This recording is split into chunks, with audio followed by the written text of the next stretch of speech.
e-clinical meeting which will be held monthly, and those who are involved in this both the groups, they will given a chance to present their work on this platform. Now, year 2022 will remain as the most special and unforgettable year in the life of human mankind, because the whole teaching process has changed from physical to virtual, and therefore we are also the part of this virtual teaching. Now, a happy news I want to share with you. Our one of the member of our journal club as well as academic group club, the Navin Thakkar is elected as the secretary of IOA with a thumping majority, and Dr. Atul Srivastav as president of the IOA. So I congratulate our Navin Thakkar, our friend, and also a well-wisher and guide in the both the groups.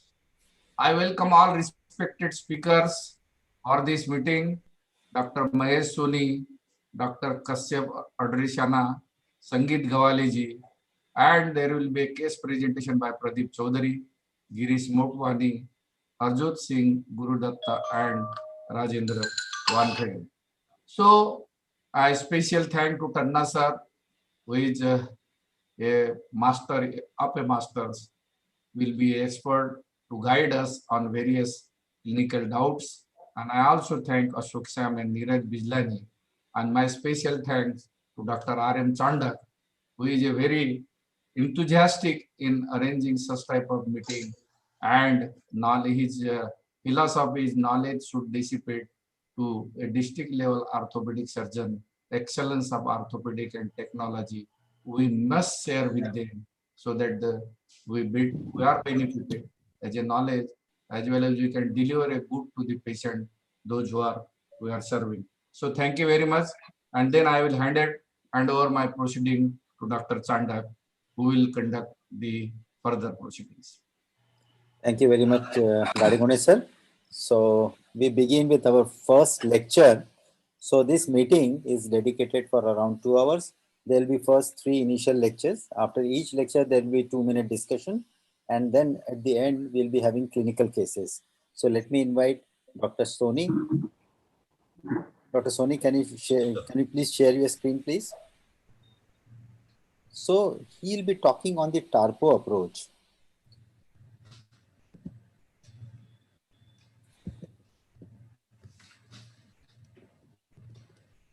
Please, you can start, sir.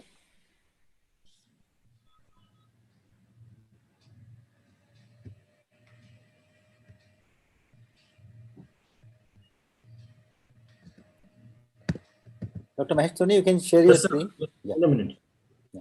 Please, feel comfortable, no problem. Yes. May I know who all faculties are using Taro approach? Gadigone sir, Sangeet, you are using regularly? Or in some cases? Some cases, not all. Not all cases, some cases. No, it depends on the fracture. Fracture. Okay. Yes, sir. Yeah, please go ahead, sir. Good evening to all. So I'm going to present a brief description of the Taro approach, followed by a few cases. So these are the conventional approaches, like lateral approach, combined lateral and medial parapet approach, and the swashbuckler approach. The drawbacks with this approach are that extensive soft tissue violation or limited intra-articular exposure is there in these approaches. But the Taro provides excellent joint exposure and is soft tissue friendly also. So main indications are complex articular fractures, mainly type C fractures. The incision starts from it's a 15-20 centimeter long incision centered proximally along the fibers of rectus femoris and vastus laterally. Distally up to tibial. Are you able to see the presentation? Yeah, we can see everything. No problem. You are clear. Yeah. Distally up to tibial tuberosity, the patella is retracted medially. This approach was advocated first by Christian in 1999. Originally, titanium anatomically contoured plates were used with round threaded holes with a principle of Bliss. followed by LCP with combi holes, then LCP with polyaxial stability. So the TARPO provides direct reduction of the articular block under vision using joysticking or multiple K-wires, verified placement of the headless screw and cancellous screws, then indirect reduction of the articular block to the shaft. The plate is inserted beneath vastus laterals and provisionally fixed by K-wires. To start with the case, this case was presented to me 3 days after injury. This protocol was followed and a temporary X-fix was applied. You can see the multiple pieces of the intra-articular pieces. Unfortunately, I couldn't get a CT scan of this patient. It was there, but I couldn't find. Lateral parapet approach was taken. Orthotomy was done. The articular fragments were identified. There was coronal split in the lateral condyle. There was opposed fragment. Articular block was reconstructed using multiple K-wires. Cancellous screws were inserted at the periphery of the condyle in such a manner that it doesn't hamper the plate placement. Locking cancellous screws can be buried in the cancellous bone, and the plate can be, we can put a plate over the cancellous screws because the locking cancellous heads can go in the cortical cancellous bone. In the immediate post of the X-ray of the patient, nice reconstruction. Follow-up X-ray of the same patient 1 month post-op. After that, this patient belongs to a rural setting, so he didn't turn up. So I do not know what is the fate of this patient right now. The recent injury. Another case, a 22 years old female. Here the injury X-ray. You can see a vertical split of the medial femoral condyle with displacement. CT scan was taken, and these are CT images showing multiple fragments of the medial lateral femoral condyles. This is the intra-op image of the same patient. Lateral orthotomy approach was taken. You can see the displacement. This is the intra-op image. The arrow points at the insertion of the cancellous screws, which are buried inside the femoral condyle. Plate placement. This is the immediate post-op X-ray of the same patient. This is the follow-up X-ray of the same patient, 3 months follow-up and 6 months post-op. This is clinical photographs of the patient.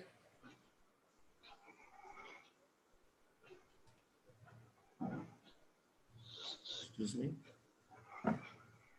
This patient was having post-op range of movement of 0 to 90 degrees. There was restriction of the flexion. So after that, she underwent arthroscopic arthrolysis, and we got full movement of this patient, as you can see in the video.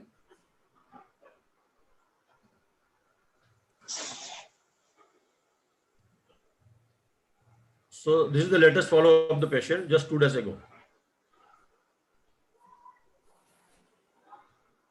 Another case, a 22 years young male, he was having a small wound anteriorly. There's the injury X-ray of the same patient. So ideally, a TARPO approach was indicated in this patient, but I took a conventional lateral approach. And post-operative X-ray, I found that there is articular step, but I continued with the same. This case was shared with Dr. Tanna sir also, intra-op image, this post-op image on one of the meeting. He suggested me that there is articular step and you should correct it. So the patient presented 3 months post-trauma with this X-rays. He had a fall and a plate bent with some varus malalignment. So I thought to revise this fixation. The surgery was revised with additional medial plate and bone graft.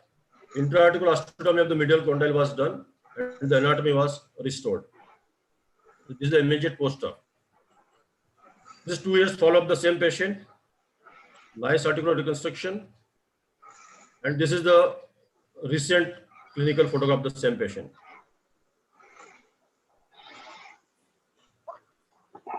So you should be very grateful. Yes, sir. Patient had a non-union. If the patient didn't have a non-union, you wouldn't have corrected the intra-articular. Yes, sir. Am I right? Yes, sir. I was thinking to revise, but I was in dilemma whether to revise or not. But the patient had a fall, and I thought that I should intervene now. Why you consider a fall was the cause of the non-union? No, sir. The Fall is only incidental. I think the fracture didn't unite. Yes, sir. It was only 3 months, sir. The patient was riding on a bike on back seat, and he just stumped. So it was a medial comminution which was not supported by the another plate or by the bone structure, and therefore the loading has failed the plate. Anyhow, it required a second surgery, revision surgery that time also, and incidentally with this bending plate, we have done the correction. So you can also manipulate this thing with the patient's view that this has been done, so therefore we can correct both the things. Yes, sir. Most of the time, it's controversial to put a medial plate in a primary surgery or. No, but why did you not correct it when you noticed that there is intra-articular step? Sir, I noticed in the post-operative, and it is very difficult to convince for a second surgery. Probably you didn't do the CT scan. Sir, the X-ray, should I go back, sir?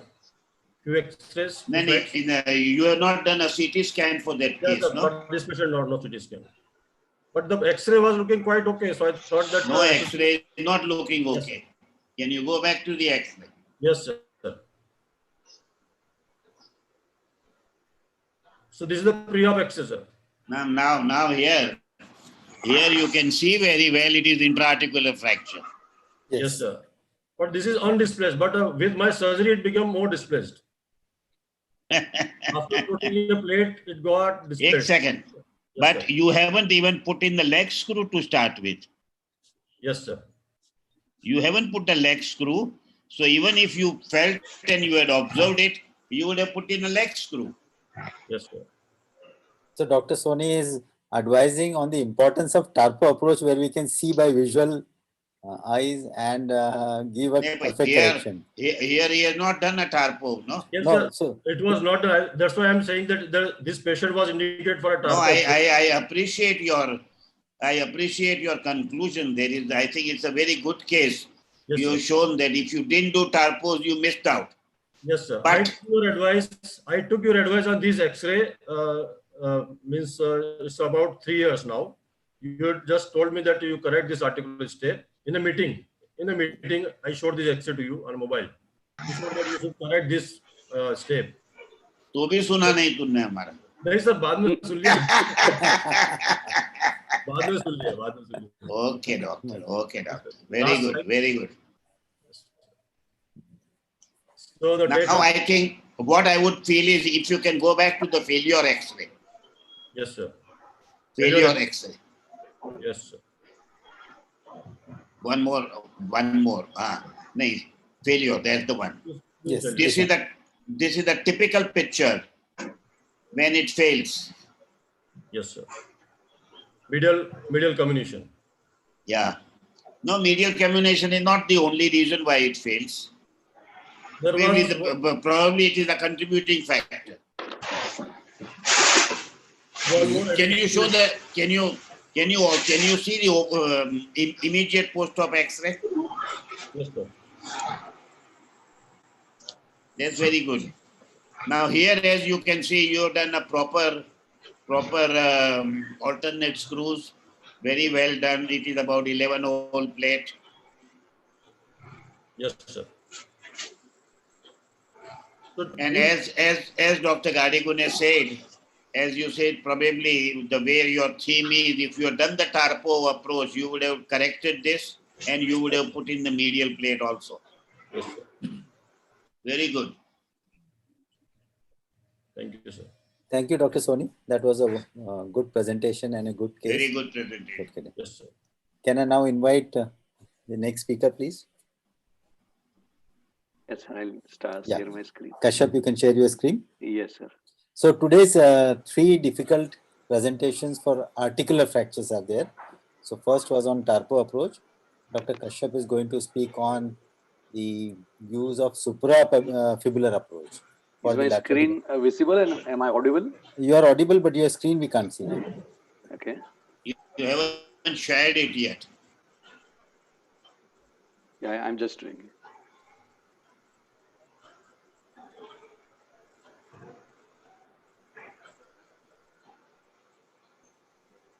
Is that okay now?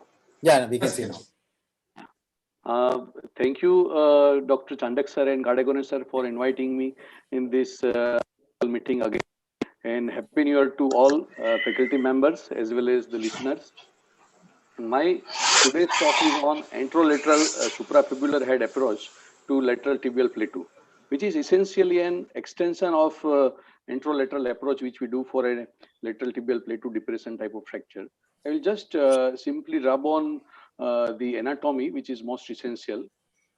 See, if you look at the proximal from the top view, see this is a lateral meniscus, and is my cursor visible?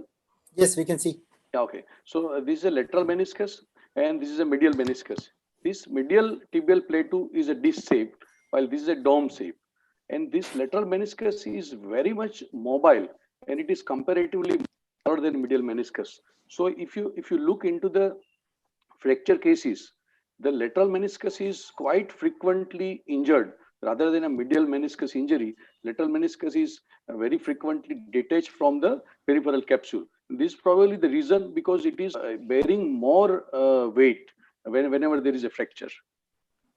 So these are the difference in the tibial plateau is a disc shaped, while this is a dome shaped, and there is a thick layer of cartilage which is more than medial. And this is how the meniscus is placed.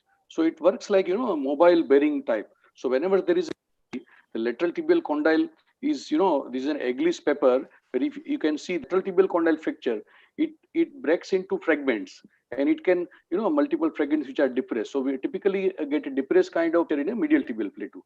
If you have a good X-ray like this, then you can see this is a dome shape, which is a lateral tibial plateau. And from that also postoperative X-rays, we can find which articular reduction is this and dome shape on a lateral X-rays.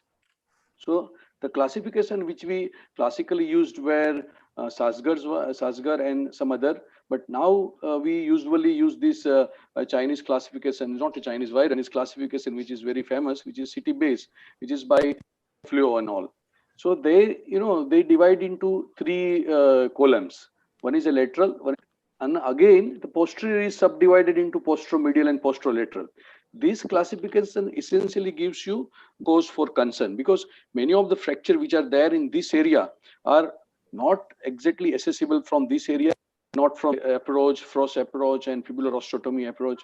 But the approach which I am going to speak you today is about an anterolateral suprafibular head approach. So what is the advantage of this is, if you you cannot simply visualize from anterolateral. So if you do anterolateral suprafibular, you can probably reach up to this, which you slides. So this is a routine anterolateral approach. So this is a classic lateral tibial plateau depressed fracture, which is we have done articular reconstruction. This is a subchondral bone, which we are probably going to graft it if it is required. So this is classic anterolateral approach, and these are the clinical X-rays, postoperative X-ray of this. But what happens if there is a fracture in this area? So we will not be able to visualize it very clearly from anterolateral. So there is a new approach, which is a suprafibular head approach, where you can probably see up to this area.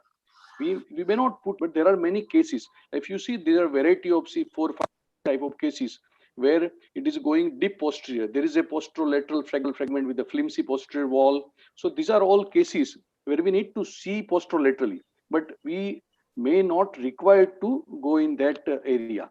Going to speak is based on the paper by SM Chang, again from the fibular collateral ligament. This is the area where you are supposed to see this approach, which is not routinely seen by. We will take a case and we'll do a surgical step-by-step clinical pictures on that.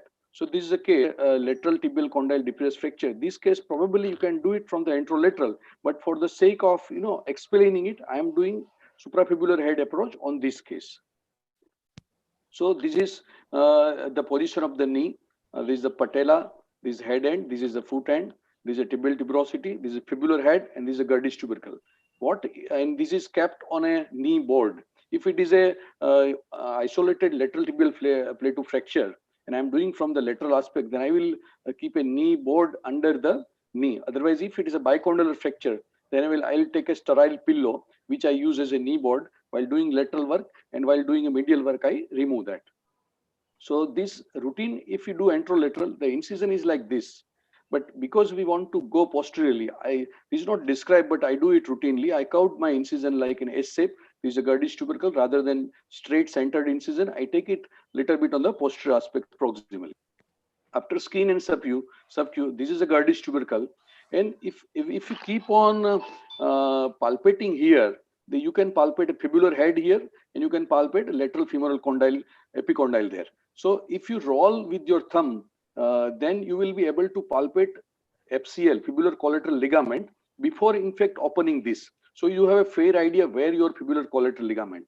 In the standard anterolateral, what we do is we take a straight incision from here to here. Rather in this, I go little posteriorly on the IT band, and then from here I cow myself, and then I cut the fascia of the anterolateral muscles of the leg. So after the dissecting the iliotibial band, what we see is this is a fibular collateral ligament. This is the essential structure we need to dissect and identify to reach into area of this area. So here still my submeniscal arthrotomy is not done. This is a proximal tibia, this is a capsule, and this is a FCL ligament. After doing, what I do is I do submeniscal arthrotomy. There the fracture started being visualized. I almost always do splitting of the anterior wall, and this is the initial when we open the split, when the and everything is evacuated. So you now compare with this CT picture. If you look at there, so you can see almost, you can see this area is almost like here up to. So this is the actual visualization, which is correlating well with the CT. Then intra-articular reconstruction and elevation of lateral is done. And in many of the lateral tibial condyle fracture, if it is required, I harvest a graft from the medial tibial condyle through the fracture. This is a picture of this coring, where I take a graft from the medial tibial condyle. And in some cases, I take it from the femoral condyle. So then, once that reconstruction is done, lateral wall is, and this is how the plate is seen. This is how the reduction, submeniscal reduction. Once you reduce everything, then sometimes it becomes difficult to see. Doing actually, then you can see everything there. So then this is again a submeniscal closure, and this is FCL, which is there. And after that, my deep closure of this IT band and all that. And this is the subcutaneous and skin closure. So this is all in all approach. And this is the post-operative picture. This plate is little smaller, which at that time there was no big plates. But now I routinely don't use this. Maybe I use in a female patient, but we can see a good articular reconstruction done in this case.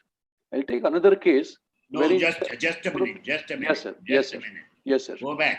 Yes, sir. If I can comment on this.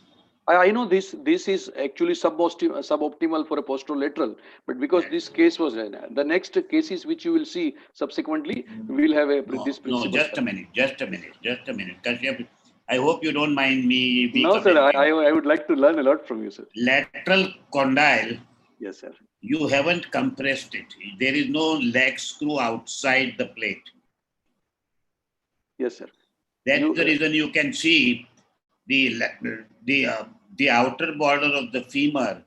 Yes, sir. The tibial condyle is oozing out. Okay. This can be handled not with the plate, because the plate will not do the buttressing. Yes, sir. You will have to use in the leg screw in order to put that back out. Now, sir. Yes, please proceed. Yeah, you are right that you need to compress, and I always compress. I always compress it with the large pelvic clamp before I actually put my plate. So once if I have done it with the large pelvic clamp, then I don't need to put this leg screw, because once I have put many locking screws, then I can remove my large pelvic clamp. And about overhang, which is a normal variation, where if you can see, and I can show you a few slides in my previous presentation, I said this is a normal variation.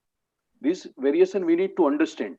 You can correct with the opposite leg, but there is a little overhang on the lateral tibial side.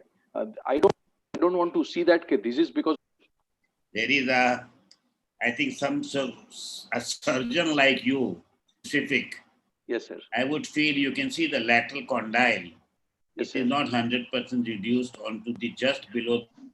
There is Yes, a there is a double shadow on the lateral view, which depicts that there is some anatomical incongruity there. Okay, sir. And Okay. the lateral tibial condyle, you only just now mentioned, it is going to be, it has to be oozing out. It has to be oval. It is not flat. Yeah. So here you can see it is the lateral tibial condyle has become flat. Yes, sir. I'm sorry, I think these are the That's small correct. minor. Because I need to learn a lot. Because if you see No. in All a of us are learning. yeah, in It is epi very X-ray, easy. It is yes. very easy to point it out Yes, sir. in somebody else's operated case. That's why I'm pointing it out. No, right, sir. Right, sir. Can I proceed now, sir? Please. Yeah. So another case, which is a female. No, sorry. Yes, sir. Sorry. I think you have unnecessarily taken the autograft. It has been shown in the literature everywhere that Yes, sir. autograft is not required. You can, Yes, sir. if ever you need a graft, even a bone shoot, or even an allograft is going to be good enough. You may not have the allograft, but Yes, the sir. bone substitute, which is a much better option. Yes, so you will which you see can the use same it. use of same in this case now, which I'm going to present. Yes, sir. So the Pella case, what you had presented, I am commenting. Yes, sir. I understand. Yeah. So this is a 60-year female had a household trauma, and she is a severe osteoporotic, and bone is largely compressed. If you can see, it is going deep into the posterolateral area. You see all these scan and 3D. This is how we can visualize. We can see the posterior rim with this subaxial approach. So the message which I give out of this presentation is that you can visualize deep into the posterolateral compartment, and in many of case you don't need to go posterolaterally. So this is the clinical picture when I opened. This is how this is elevated. This is the open book lateral wall. This is one which is elevated. There is a large void there which was filled with the triocyte bone graft, and then the window closed, and we can see the submeniscal articular reduction and the nice dome reconstructed. And this is how the plate was fixed. These were Sir, yes, sir. may I interrupt? Yes, sir. Yeah, please, sir. Do you expose the lateral peroneal nerve or you don't touch at all? No. The approach sequence I already shown. You Yes. don't need to look at the peroneal nerve in this approach. That is the beauty of this approach. Yes, sir. Yes. So these are the post-operative X-rays. Another Sir, case. Yes, sir. Comment from Tanna, sir. In case if additional cancellous screw is used, that would be above the plate. So there is a one case in which it will be seen. I will show you the last case. It is there. Okay. So this is another case where you can see that this lateral tibial condyle is divided into three parts. There is a central part, there is a posterior part, and there is an anterolateral part. And if you see in this sagittal section, there is a big posterolateral, which typically, hints you to go into posterolateral or a Frost approach, put a screw from posterior to anterior. But now you can see how I fixed this case with this approach. So I have opened with this subapsial approach. You can see the FCL there. You can see the three pieces made together. You can go deep posterior there. And there is a rim plate, 2.7 plate, which I put first, and then I put this locking plate from the lateral aspect. These are the post-operative X-ray. You can see in a lateral view, you can see there is no stab. The posterior fragment is also fixed well. And the lateral joint is also fixed well. There are 2 or 3 bicondylar cases. These are the cases where there is a severe comminution. The medial and anteromedial and posteromedial are separate, and there is a deep posterolateral comminution also. In this case, we can, with this approach, we can see the nice reconstruction which is done in a postoperative X-rays. Another case which was again. Yes, sir. Can you go back? Yes, sir. One slide back. One more. Now, can you see the reduction on the lateral view? Your plate which is there. Yes. And as you can see, the V of the posterior fragment is not matching. Yes, sir. See, this is posteromedial fragment, which is often seen, but do you see any varus or any medial discontinuity? I miss, it's okay. Everything in an X-ray, we may not be 100% perfect, but if you look at the clinical, okay, varus valgus and everything, this seems okay for the case which was there. Kashyap, pardon me. Yes, sir. If you don't want us to comment, we'll not comment. No, I want you to comment. Because that reduction, No, that reduction posteriorly, yes, which you have put in the plate posterior medial, I Yes, sir. think, Yes, it is sir. a very simple situation. All Yes, what sir. you need to go is into the V of the fracture, Yes, and sir. you will be able to reduce it back. Yes, sir. So here, once it is not reduced, that Yes, means sir. you have not been able to reconstruct anatomically. Yes, sir. It could have been improved upon. Okay, sir. I am here to talk about how What it can could be have done been better? improved How upon. can we Yes. do better? Yes, sir. Definitely, sir. Sir, is it the flaw of lock plate construct rather than a plate? No. It is a reduction. If you reduce it, that V which is there, I think we do not go down to that V. The posterior medial fragment, the reduction is only indirect. the apex of the Either you go to the apex or you go to the side of the V. Sir, can I Easiest is the apex. apex. Can I add you little, sir? See, here my medial reduction is there is an intromedial fragment and there is a medial fragment. So there are two fragments there, right? So what I did first is I went submeniscally on the medial side, and if you can appreciate, this is a head of the 4 mm CC screw, which is out of both the plates. This is antro medial plate. This is a posteromedial plate. You can see there is a screw there. There is a screw there from anterior to posterior. So medial tibial condyle articular reduction is done under vision directly. Then intromedial and posterior. From posterior. No, from anterior to posterior, sir. No. Medial, posterior medial reduction. That is open, that is at the V, but the initial articular reduction is done with the anterior to MCL. I did a small submeniscal arthrotomy on the medial side, and then I put anterior to posterior screw, which is a 4 mm. That is the first part of my step of my surgery. Okay. Then I put anteromedial plate and the posteromedial plate through the same one approach. So Tanna sir, may I ask one question to you? Please. Sir, we sometimes what happens, suppose we doesn't actually done the reduction of the V fragment, that is apex of the that fragment. But when you apply the plate and it is not controlled properly, it slips away.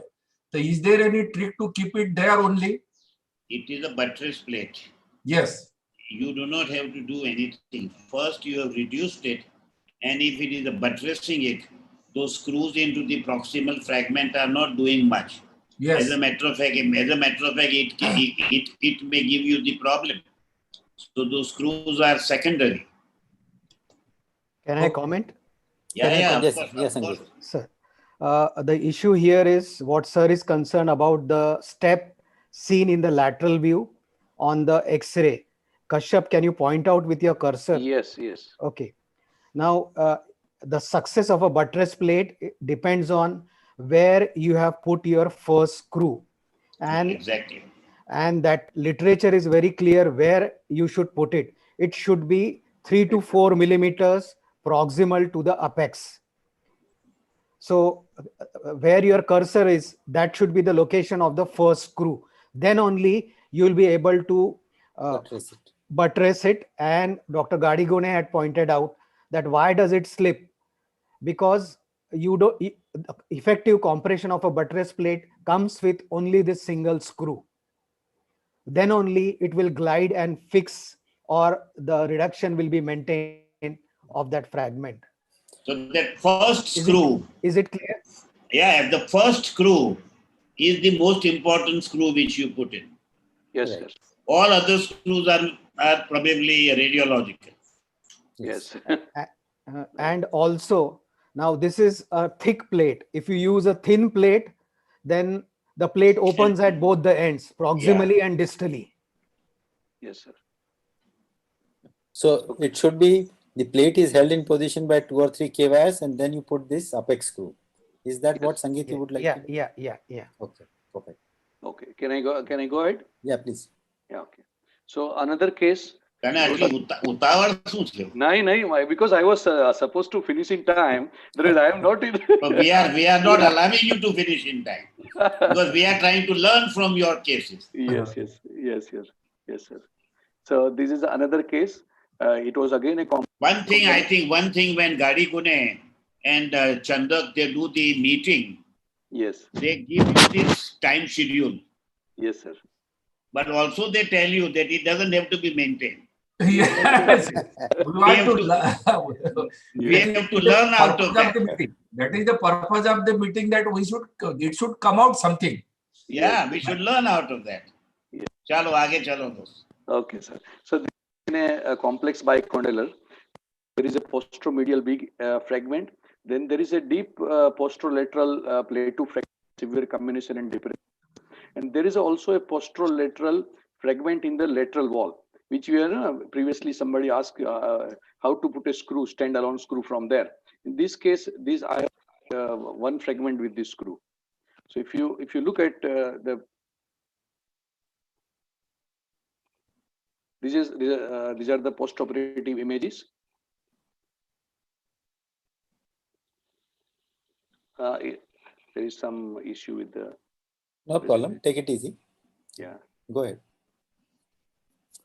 Okay. Is it now stable? No, we can Again see it that. is. Yeah. It is auto moving. So this is, yeah. Now it is. So this is fixed with the anterolateral approach as well as the posteromedial approach. Now here you can see that I have put a standalone screw from the posterior. So this is where we can reach with this approach. That's what I want to say repeatedly. You can visualize into the deep posterolateral area. So I can prove from posterolateral to anteromedial, and this is the lateral plate, this is the posteromedial plate, and this is how whole construct was done.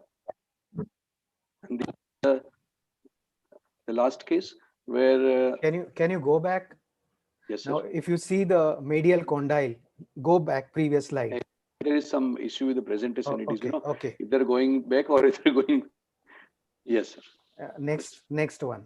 Now if you see the AP X-ray, Yes, if you sir. can take the cursor, the medial condyle. Yeah. Can you see the articular step of the medial condyle? Yes. So that is because the medial condyle is split into two, the anterior and the posterior half. Yes. Sir. And you see the same picture in the post-op X-ray. I would disagree with that because see, if you can no. Let me complete. Yes, sir. The reason is one single plate for a split medial condyle. It requires two separate plates because the medial condyle is separated into two halves, the anterior and the posterior. No, sir. Anteromedial is the intake. If you look at this CT, the anteromedial is intake. It is only a coronal posteromedial fracture. So the previous case, there was an anteromedial, but there is no fragment in this case. Okay. Now, where your cursor is, that is a split on the medial condyle. Yes. On the 3D. This one. Yeah. Yes, sir. So where have you exactly put this plate? This plate is over here. So it is not addressing the anteromedial segment. Sir, anteromedial is already a intake area of the bone over which I am compressing my posteromedial fragment. Anteromedial is not fractured separately, sir. Okay. Yes. Now you can see anteromedial, the cortex is absolutely intake. This is the V which sir was, and this is the medial corner plate, and from there the screws are going. And here it is already reduced. It is just the slope of the medial tibial condyle which is visible. You can maybe the X-ray which is not. Yes, sir. And in a lateral view also, here you can make out this shape which is absolutely matched. Yes, please proceed. Yeah. And this is last case, which is a very badly comminuted proximal fracture, where there was anteromedial fragment, there was a posteromedial fragment, and there was a lateral comminution also. This was also again fixed with the two plates on the medial aspect and one on the lateral aspect. And this is how it was reconstructed. And these are the clinical images where you can see lateral. This is a depressed, which was before elevating, and this after putting plate, you can see this dome of the lateral tibial condyle, which was depressed initially, is nicely contoured. And this is the intromedial and the posteromedial window of the posteromedial approach. So this is a pace, this is the intromedial, this is a medial meniscus, this is a posteromedial fragment.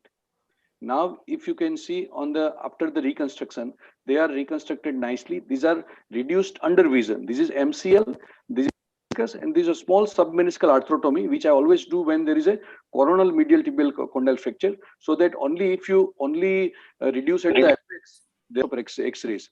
So whenever there is a coronal medial tibial condyle fracture, then I always do submeniscal arthrotomy to see under vision that my mid is a posteromedial plate window there. So this was the before reconstructing, and this was after reconstructing. So my conclusion of my talk is the suprafibular head anterolateral approach to lateral tibial plate is an essential armamentarium in treating proximal tibial fracture. It can obviate the need of going for posterolateral approach in some cases, and it's not very difficult to learn. Thank you, sir. Very good. Kashyap, I must congratulate you. Yes, sir. Superb cases, really difficult cases, you have handled them very well. Yes, sir. Thank you, sir. So can you define those can use this approach instead of posterolateral combined approach? Yes, because when you see there is a flimsy posterior wall, your condyle is big. It is as a whole part which is going deep posterolaterally, but the posterior wall should do this approach first. So then after that, you can, if you master this, you can put a screw from the posterolateral corner also. So when I put a small rim plate or a belt plate, therein you can even catch hold of the posterolateral part also. So there are raft plates that you have used in all plates. Many Yes. manufacturers have two type of slopes. One is high slope and low slope. I have never been able to understand them. So what do you use? So there are the different kind of plates which are available. Ek second, Yes. Kashyap. Yes, sir. Harjot, you said high slope and the low slope. Are they by design or it is by accident? High bend and the low bend. High bend and low bend. It is from synthesis. They call this as high bend Yes, and sir. low bend. Yes, sir. Yes. Low bend is more fitting, is what my experience is. Absolutely, sir. Absolutely agree with this. Yeah. There are different size of plates available with the different company. I typically, if I use a nebula, which is a bigger slope, so in a male patient, I typically use nebula. And in case of the female patient, small patients, the biomed plate, which is little smaller, which was in the first case which I shown, that I use. So you have to have both the things ready, and you have to see the anteroposterior width of the lateral tibial condyle, and on that you can decide which to use. Kashyap, you have many times you also have used femoral condyle graft. So you take very often, sir. Very often. So you take it, you extend this incision higher up, and so this incision is always up to the femoral epicondyle, because I want to separate my ITB and all that. So incision always go up to that. So if you look at this incision, see this is the part where you feel the lateral epicondyle. This is the lateral tibial condyle. This is where put a small incision, then take a coring gouge. You can have a nice chunk of some 5 centimeter chunk of graft, and which is really solid. You can put it underneath the lateral tibial plate too. However, putting a graft in a lateral tibial depressed fracture is controversial, but my indications of putting graft are: number one is a severe osteoporotic patient, which have a lot of crumpling of bone.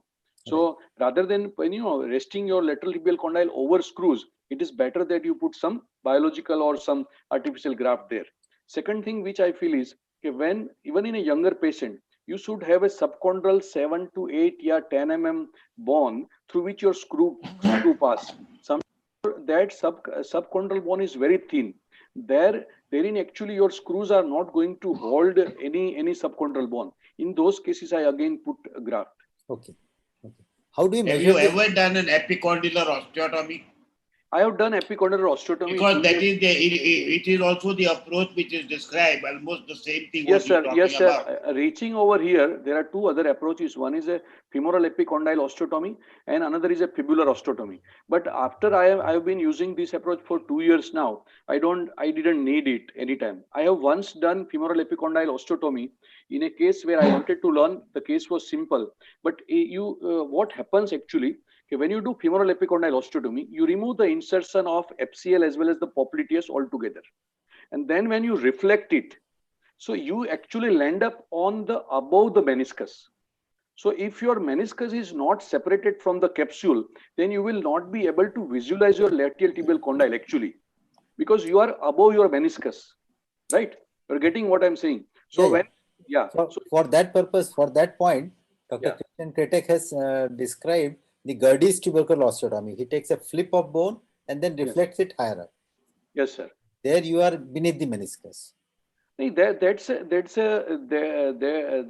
part of doing approach in a deep level. There is nothing to do with this Gerdy's tubercle osteotomy with this or this. This is up to reaching. So what this femoral epicondyle osteotomy is to reaching inside part. So Okay. two things are different actually. Right. Thank you. How will Gerdy's osteotomy help you to approach there better? See, I don't ever do Gerdy's tubercle osteotomy, but now I'll see show it from presentation. See, is my presentation still being said?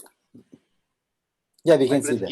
In a patient which is neglected patient, if you're going there after say 2 months, 3 months, 4 months, yes, sir, then the epicondylar osteotomy becomes far more handy.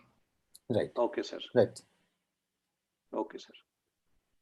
So this is how, after, even I have not done Gerdy's tubercle osteotomy, but what I do is I continuously take incision from this tensor fasciae lata to enter muscles, and then I gradually erase it from the bone. So it comes as an anteriorly one flap and the posteriorly one flap.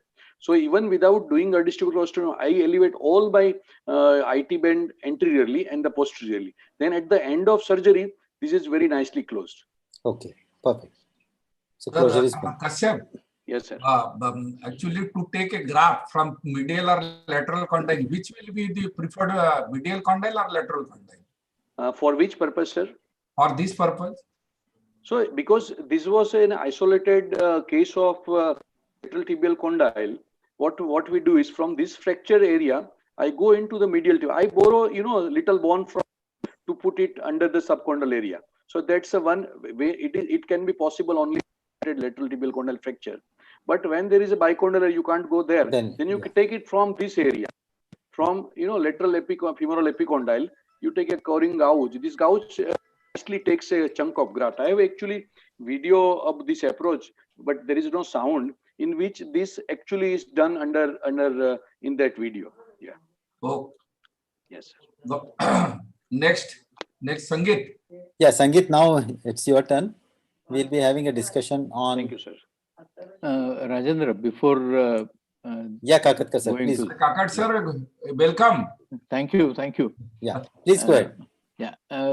Regarding this Gerdy's tubercle osteotomy, in a traumatic case where there is already a fracture of the lateral condyle, how this kind of osteotomy can be used? Yeah, so what Dr. Kretek has wonderfully demonstrated in a video is all the fragments are seen from a lateral side. So you have removed this sliver of lateral tibial condyle, which he says are attached to the soft tissues. So you flip it higher up, and from inside you see every depressed fragment, and beneath that you can put your graft or any supporting structures and the screws, and then flip back the osteotomy and push it inside the plate. That is how he has described. I had shown a video also. So I tried that approach, and it looks quite comfortable in certain situations. It's a very nice approach, I feel. Chandak sir. Yeah, please, sir. When you reposition the Gerdy's tubercle after osteotomy, do we Right. put a screw or we just a suture with the non-absorbable suture? So what he advises is put 2 or 3 K-wires, just hold it in K-wire and then put a plate, and through the plate screws catch it very well. Okay. But however, you can put a 3 mm screw from the lateral to medial condyle, as Dr. Tanna sir was suggesting. So I may put a 3.5 mm screw and compress that a bit, and then put the locking plate. Yeah, Sangeet, you are ready with your presentation? Yeah, please go ahead. Am I visible? Yeah, you are. Your presentation is very well seen. Okay, so the topic was earlier articular fracture maintenance and reduction. Right. And that topic is such a vague, and it can be always given to your enemies, not your friends. So now So Kashyap is going to be very alert for your so presentation. Hence, it has been changed to tips and tricks. Right. Okay. So I start with the first case. So she was a gynecologist, 32 years, and she had this fracture in 2013. And in the lateral view, you can see a double arc, which represents the involvement of trochlea apart from the capitulum. And in the 3D CT, what else you see is the extension. My cursor is seen? Yes, we can see Yeah, that. the black color. The extension is to the middle half of the trochlea, that is the capitulum, and it involves the anterior half of the trochlea and capitulum, and there is a segment, uh, uh, articular segment, which is in between, which is a free fragment. So uh, in all these articular fracture, usually plain x-rays alone is very difficult to help us in evaluating these fractures. So evaluating with a CT, wherein we see sagittal and coronal both 2D CT as well as 3D CT, is very helpful.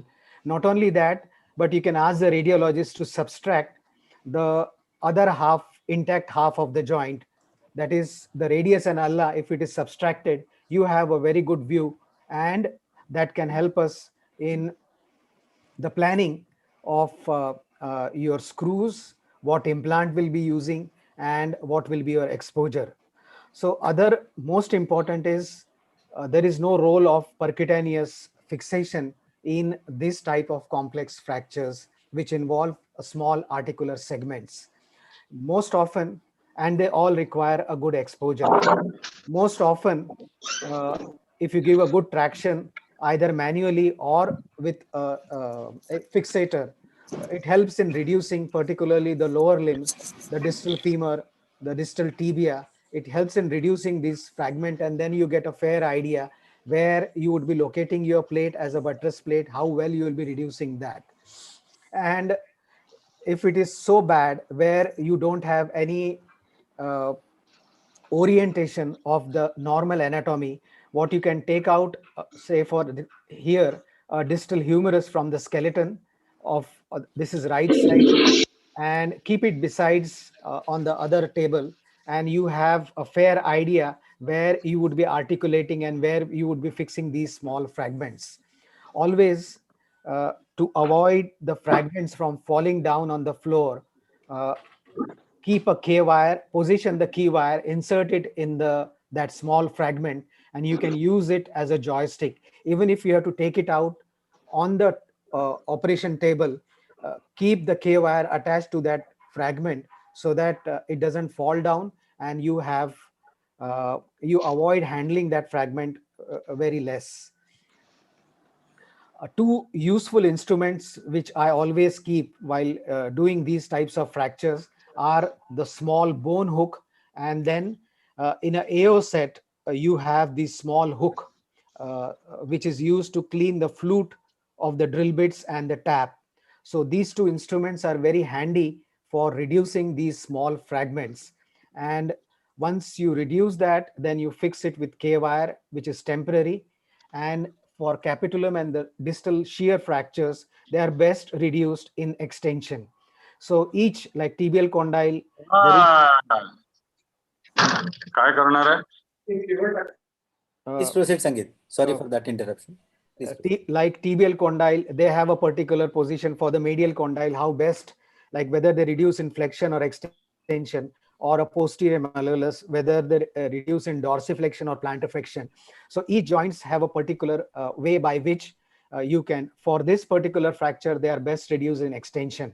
Always keep a metaphyseal beak or the attached bone fragment, because that helps you in placing your bone hook for reducing, or a forceps.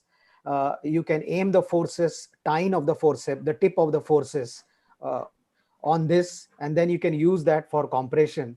Or worst come worst, there is a combination, you can use that to support your buttress plate of the metaphysis, so that your plate doesn't encroach the articular surface. Now the case which we have seen, the x-rays and the CT, here you can see a good exposure right up to the center of the trochlea is required, so that you can then anatomically reduce the fragment without a step, and then fix it temporarily with K wires and use a headless screws which are buried inside the cartilage, so that you have a good reduction like this. Another important is your spread. The screw should not be convergent. Try to place the screw in a divergent fashion, because they will have a purchase on a different quadrant of the capitulum or the trochlea. So that will have a better rotational control. It will also avoid fragmentation of these small trochlea and capitular fragments. So divergent, or there should be a sufficient screw spread whenever you are using multiple screws while reducing and fixing this fracture. And this is her right hand, gynecologist. She got back a full function, good pronation and supination. There was no avascular necrosis. This is a 2 years follow-up, and that is a 9-year follow-up of this lady. So good exposure, headless screws, strategic position are the key while fixing and reducing these fracture. Now, what happened to this fragment?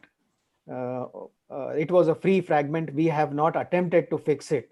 Very often what happens, these fragments, small fragment, they get sandwiched when you try to compress with a bone clamp, or when you pass a screw across, they get sandwiched like this, and you don't require a separate fixation of these fragment very often.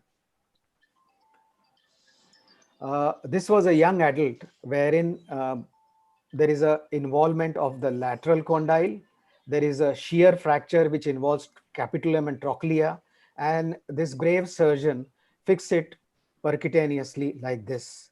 So without a exposure, without a CT, please do not attempt to fix these fractures. So another case, this was a medical student, 24 years. He's doing his residency, he's doing his final MBBS in Sion Hospital, had a vehicular accident, and that was his picture, CT picture, where he has a radial neck also, and the radial head is split into two, and there is a comminuted fracture of the capitulum. That is his CT. Good subtraction view gives a fair orientation of what is the location, what is the extent. So fortunately, it doesn't extend into the trochlea, and that is how it was fixed. The radial head was split into two. With the help of a K-wire, it was reduced. It was fixed with one lag screws, and then the radial head was then connected with the plate uh, uh, and fixed like this. And that is a free fragment, that is a fragment of the lateral condyle which has a capitular attachment. And always, whenever you have that larger fragment, when you try to put with the help of a single K-wire, and on that you try to put a cannulated screw, it spins on that, and always put 2 K-wires to hold that fragment, and then pass your cannulated or a lag screw or a non-cannulated screw. And then on the top, if you are not happy, or if your fragment is doesn't have a sufficient fixation, the articular fragment doesn't have a sufficient fixation, you can use a column plating. Here it was a posterolateral column plating, wherein the posterior comminution was addressed, and then this is how it was fixed. This looks like at the end of fixation, and you can see this is a buttress screw. This is a lag screw which was used to fix the head fragment, which was split into two. And this is his 7 months X-ray, where the radial, you can see the union of the radial head and of the lateral condyle, and that is his function. He has 30 degrees. So if you know the proper anatomy, if you can address each articular fragment, you will get a good result. Very often the comminution is much more than what we expect, and in those situations you can assemble this is a radial head. You can see there is a depression here, and after freeze, all of the fragments are loose. So you can take it out, fix it, and again re-implant that articular reconstructed block and fix it with a plate. Similar situation, but the case, I'm sharing a case which was given by Dr. Negi, and this was a transarticular fracture dislocation. Apart from olecranon fracture, there is an extensive combination of the lateral condyle, the capitulum, the trochlea. This is the coronoid olecranon fossa, and you can see the lateral column, how badly comminuted it is. And anteriorly, again, you have capitulum and the trochlea. So in such bad situation, when we try to reduce these fragments, it is quite likely that they are free fragments. And instead of struggling, there are the two major fragments. This involves the capitulum and this is the trochlea. So what you can do is you can drill a K-wire across, bring it out from the capitulum after reducing that, and then you have an articular block, which you can take it back inside the wound and fix it temporarily with K-wires, and then the column plating, and you can see wires which can be used to fix those small fragments. There's no need to take it out. You have to fix it and just forget it. It can defect. You can use the iliac crest and reconstruct the compacted. You can also use, this is his function and the post-op X-ray. You can also use anti-glide, particularly in conjunction with the articular fixation.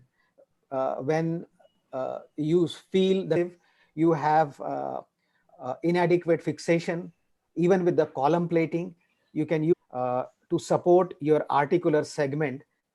There is no need to fix the distal fragment, but this anti-glide giving a support to that comminuted fragment, wherein you are not happy with the fixation. So instead of leaving it like that, additional anti-glide plate will help you sometime in that situation. Coming back to the posterior malleolus, this was a simple posterior malleolus. It looks okay. Even the ankle is reduced, but at 3 months, if you see, the talus is not underneath the dome of the tibia. And if you take a stress view like this, you can see what has happened. There is no union of the posterior malleolus, and the reason is it was never been reduced anatomically. This is a stress view where you can see there is a significant mobility of the ankle joint, the dome along with the dome of the talus, and the talus along with the posterior malleolus has shifted posteriorly in this stress view, and there is a non-union of the posterior malleolus. And if you see the CT, on the right side, this is how normally a CT should look like. The lateral malleolus should be resting in the tibial incisura, and this is how our lateral malleolus of this patient is. That is the lateral malleolus. It should have been like this. So all this has happened because the posterior malleolus was never reduced anatomically. If that would have been reduced anatomically, the lateral malleolus would have fallen back and it would have rested in the normal incisura. So again, the important thing is identifying where exactly is your articular fragment, and then appropriately use a buttress plate which will fragment. Here, the fragment was posterolateral and the buttress plate has been fixed in a central. Effectively, it is not buttressing that articular fragment. So you can end up in a complication like that if you have not done a CT and if you are not buttressing that fragment. Another situation, a 50-year-old female had a 3-month-old injury. It was neglected and she came up like this, where the posterior malleolus has malunited along with the lateral malleolus. So we had to do a osteotomy wherein through the fracture plane, we osteotomize, brought back the posterior malleolus anatomically on the fragment. And this is the X-ray at 2 years where you can see the normal anatomy of the ankle joint and that malleolus has healed well. So identifying them and putting the plate appropriate to have an effective buttress is a key while fixing these small articular segments. Another situation where this was fracture patella in a different plane. A plane of the patella is longitudinal, and again, patient had so temporary fixation with the help of K-wire after reduction. Here, your distractor is very useful if you are not able to get action. Second most important is your plane of the temporary reduction forceps. The tine where you are placing has to be appropriate. Then only you will get a good of those fragments. And once you get that, then fix temporarily with the K-wires, and then put your long headless screws in the strategic location. Distal femur, you have to be divergent. That means from the center, you have to retract the patella, go in the area which is around the patellar facet, and then from that part of the condyle, you have to divert your headless screws to have appropriate purchase and lag effect in this particular case. You neutralize with plate, and that is how is your fixation post-op. The patella was fixed in a non-traditional way with band, and this is the follow-up at 2 years, wherein the fracture has united. It's an anatomical reconstruction of the articular segment of the distal femur, where you can see it restored well.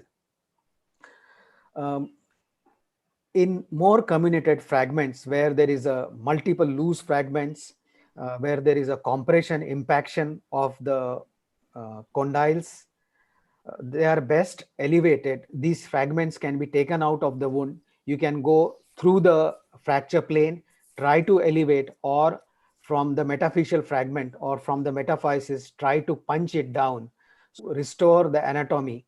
And sometimes it is very difficult. So if you have the opposite side, that means if you have an intact tibia, you can use that joint surface as a template to judge whether your reduction of the displaced impacted articular fragment is anatomical, or you're fixing it in a non-anatomical position.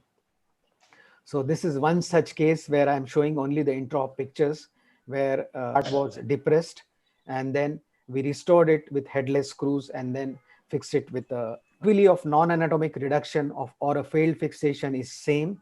You have, if you have an articular incongruity, it will also change the axis of the long bone, which will lead to some extent the instability and eventually arthrosis, which is earlier in lower limb. It takes little longer time in the upper limb.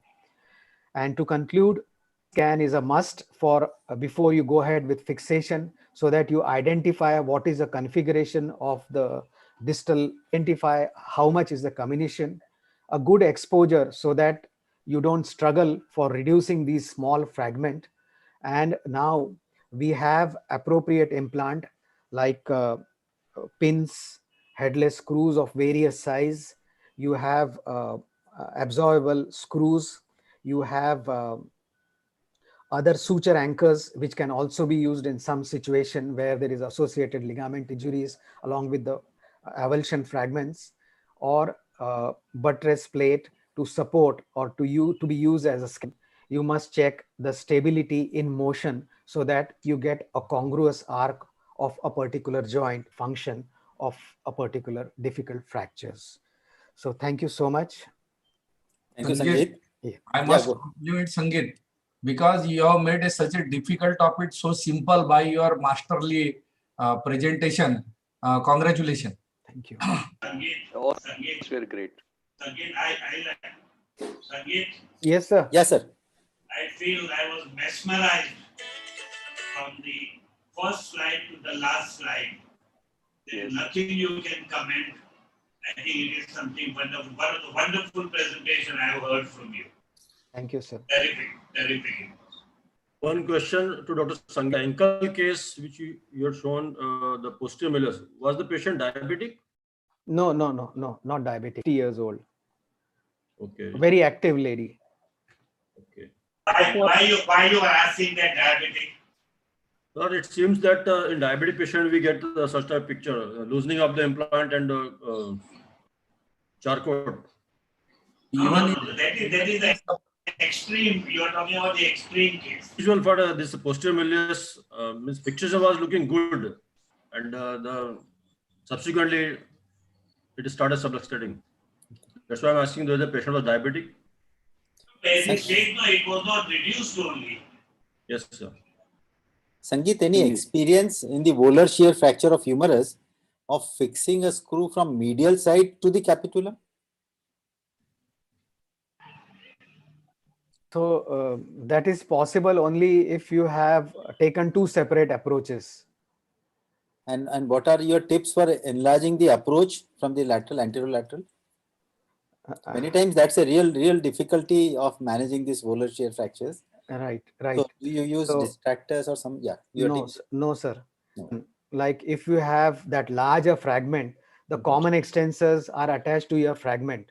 So that means laterally there is nothing. You can hinge open on the ulnar, the entire elbow. Yes, sir. So that is a boon to you if you have larger fragments. avulsion of the lateral. Okay. So your exposure, you don't have to do anything. You can see everything right up to the medial trochlear hinge, trochlear ridge, I mean. So what is the diameter of the Herbert screw? Often it seems the screws supplied are larger than. So the problem, Synthesis or any other company, whenever they are giving you implant, just check that you're receiving. Like if they supply you 14 size, they usually give 2 size only 2 screws. If they are giving 16 mm screws, only 2 screws are available. So very often you end up in compromising the length, which is not like that is true for Herbert screw also. Whether you use a 2.7 screw, if they supply you only 1 screw each or 2 screw each, and coincidentally you require 3 of the same size, then you end up compromising your fixation. Yeah, I think Kakatkar sir wants to suggest more about use of K-wires. No. See, in these cases where there is an extension right up to the trochlea and there is many times going medially and laterally both sides, it makes your job of reducing the intra-articular fragments much more easy. And articular surface with a headless screw, you can actually in a 3D, if you have an excellent idea about the exact screws only from medial and lateral side, to get a hold onto the fragment from posterior side of the olecranon and the head radius onto the trochlea and the capitular fragment. Position extremely well once you have got screws from posterior side. I have couple of cases like this, and we have used screws from only posterior side. At the most, sometimes a lateral side screw which is long enough to go and take purchase, right? Excellent results. Okay. Thank you very much, sir. May I, sir? Yeah, please. Yes, Dr. Kashyap. Yeah, see, I have a series of distal humeral articular fractures. And the extensile approach, which was the question, is Dr. Sangeet Gawal has rightly said, if there is a lateral epicondyle any time apart in a comminuted distal articular fracture of the humerus, you can detach the lateral common extensor origin along with the bone. Then you really look at it and you can see all distal humerus medial over the medial hinge and see in front of you. I have some 4 or 5 cases where I have done this. One of the cases I have actually detached at the common extensor origin, then later repaired it with the anchors. And adding to that, along with doing that, you can add an olecranon osteotomy. You can really actually see distal humerus in front of you, and you can fix that. If time permits, sometime in some few next meetings, I will probably take best distal humeral articular fracture along with the full result. I can show you those. So olecranon is the headless screws available from Nebula, which are up to 1.8 mm. 1.8 mm, 2 mm, 2.7, and 3 distal humeral articular fractures. So those 1.8 screws are not available with even imported companies. Cannulated headless screws. Sangeet, if I can, sorry, Yeah, Gadagoni sir, you wanted to say.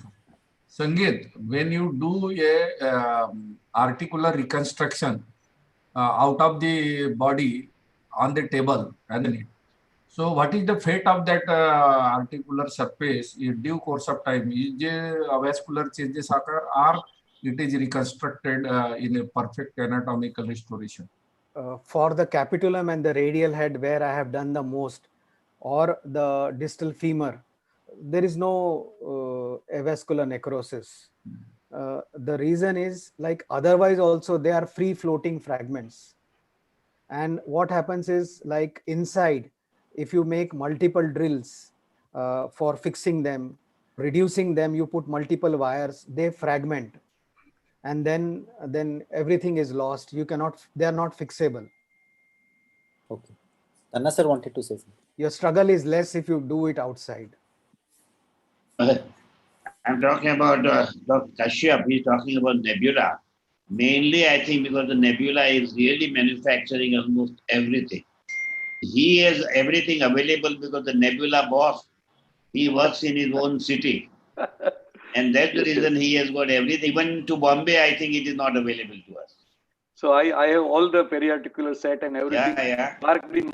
That's correct, yes. And So- that's a cheaper price than the other imported companies. Absolutely. This particular screw is not cheaper. When compared to the imported screws, they are much cheaper. Yes, sir. Yes, sir. And I think I have no shares of Nebula. Even I don't. But I have seen the I have seen the factory. I think it is something unbelievable for an Indian factory. Everything is computerized, and it's a huge orthopedic surgeon, which is unbelievable how the way the whole thing is being done. Probably his own instruments.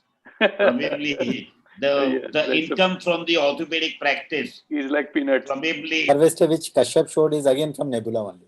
Yes. So anytime next time they we have do a lot of more process of designing a radial head prosthesis, which is almost ready now. Will be probably available in few months. That radial, and right now I am trying their minimal invasive calcaneum plates, which are like accumulate design. I have recently done in bilateral case. These are also very nice, and they do listen to the modification which they say. Thank you, Kashyap. Can I comment on it? Can I comment on it, yes, sir. Kashyap? Yes, sir. Cemented radial head. Yes, sir. Is given up. Yes, sir. Because the radial head, removal of the radial head after putting it in is more than 50% of the time. Yes, sir. So if you put in a cemented one, and removing it itself becomes a big issue. So yes, today sir. the science is moving around where it is the spacer which you put it.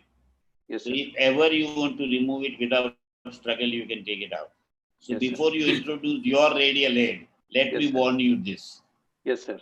I have so many points to counteract, but this is not the right platform and right time to be on that. But we will definitely at some other meeting, we can take a talk on that. Yes. Kashyap will be having a definite third meeting with the radial head itself. So thank you very much for it is because I am attacking his own design which he is doing it. No, he has to defend it. You are actually making me more knowledgeable and powerful. I see you as a fatherly figure from Junagadh only. I am very much, Thank you very much for those inputs. And now those who want to present clinical cases, they are waiting. So I think Chandak sir, yeah, is condyle. Not to counteract the question, but to let us discuss that. We will discuss at the end.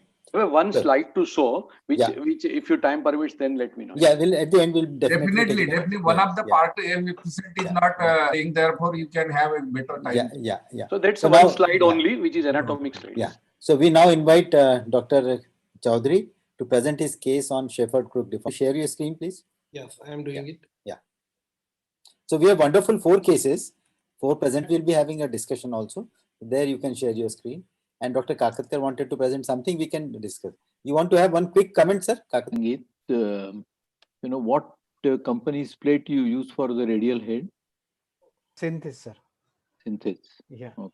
Because the curvature of all other company, the acute curvature, like where particularly if you have a high radial neck, So the purchase of all other implants, oblique screw, you cannot have a purchase. So you end up fixing only 2 screws in the radial head, which may be insufficient. Okay. Subchondral, bend the plate or contour it, then the screws enter the articular surface. You have to put very short screws. Experience with number of Indian plates was very bad. That's why I actually asked you, which company you use. Yeah. Thank There you. is a few companies for this radial head fixation. The SMPL plates are little bit better, which I use for radial head SMPL plates. Okay. SMPL surgical from Ahmedabad. Okay. If we cannot use Synthes one. So the topic for next meeting, I think, would be radial head. Thank you so much. There is so much. There is so much on that. Yeah, there is so much on that. so Yeah, much on yeah, that. definitely. Yes. Pradeep, you can please proceed. So You this all is- able to see my Yeah, slide? yeah, yeah. We can Okay, see your so slides it and is you just can see. a Shepherd to deformity case with a pathological fracture. You want all of us to comment in between, or you will be presenting the whole case? Anytime, no issue. Yeah. So, okay. It's a 20-year-old male with history of fall, pain, swelling, and deformity at the left hip joint, and left lower limb is shortened by 10 centimeter. And you can see this is a deformity with a pathological fracture. And if you see the longer view, it is like that. So any comments how to proceed with that? If you want, or I should continue? I think you can continue, sir. Okay. So now you can see that this is a deformity and that much the shortening of the left lower limb. It's almost 10 centimeter shortening is there. So how to manage, we'll come back that. So Shepherd-Crook deformity of monoosteotic fibrous dysplasia pathological fracture. Fibrous dysplasia is a condition in which the skeletal fails to develop normally. It is characterized by fibroblastic stroma and immature bone. When the weight of the body acts through this mechanically weakened bone, deformity gradually develops. Bowing of the long bone occurs frequently and stretch fracture often results. Shepherd-Crook deformity of the hip is a characteristic feature of fibrous dysplasia. Untreated deformity results in limb shortening, limping, and occasionally chronic fatigue fracture accompanied by disabling pain. However, the treatment of Shepherd-Crook deformity is challenging because of the severely deformed and weakened bone. Now the problem here is this: the coxa vara neck shaft angle is 60 degree. Lower limb is short by almost 10 centimeter, and there is a disease in a deformed bone. When you search the literature, there are options are there for treating this dysplasia like curettage, bone grafting, valgus osteotomy, plating and intramedullary nailing, and cortical bone grafting. Russell and Chandler reported 11 cases of fibrous dysplasia treated surgically in 1950. They concluded that indication for surgery in fibrous dysplasia are continued pain in the region of a localized bone lesion, fracture through a lesion, or a severe deformity. So these are the indications for treatment. There are various options for treatment but no single type of internal fixation appear to provide a major advantage over the others. Breek in 1973 reported a case of fibrous dysplasia treated with femoral plating and hip nailing. Connolly and Freeman in 1977 reported use of osteotomy with Jekyll nail fixation to correct and control deformity. An intermittent device may be another option, but this device is difficult to introduce and may easily protrude from the canal because of the difficulty in locating the good entrance point and deformed proximal femur. Wen J. Chain reported in 2005 Shepherd-Crook deformity treated with corrective osteotomy and dynamic hip screw. Now what we have done we did a lateral wedge closed osteotomy was performed using an orthopedic table and C-arm guidance. The osteotomy was fixed by 10 or 90 degree hip screw, that is GCS. Studies have shown that fibrous dysplasia possesses normal bone healing potential, so no bone grafting was done. The femoral nape angle was corrected from 60 degree preoperatively to 130 degree postoperatively. The shortening of the limb was corrected from 10 centimeter preoperatively to 3 centimeter postoperatively. This is a post-op X-ray.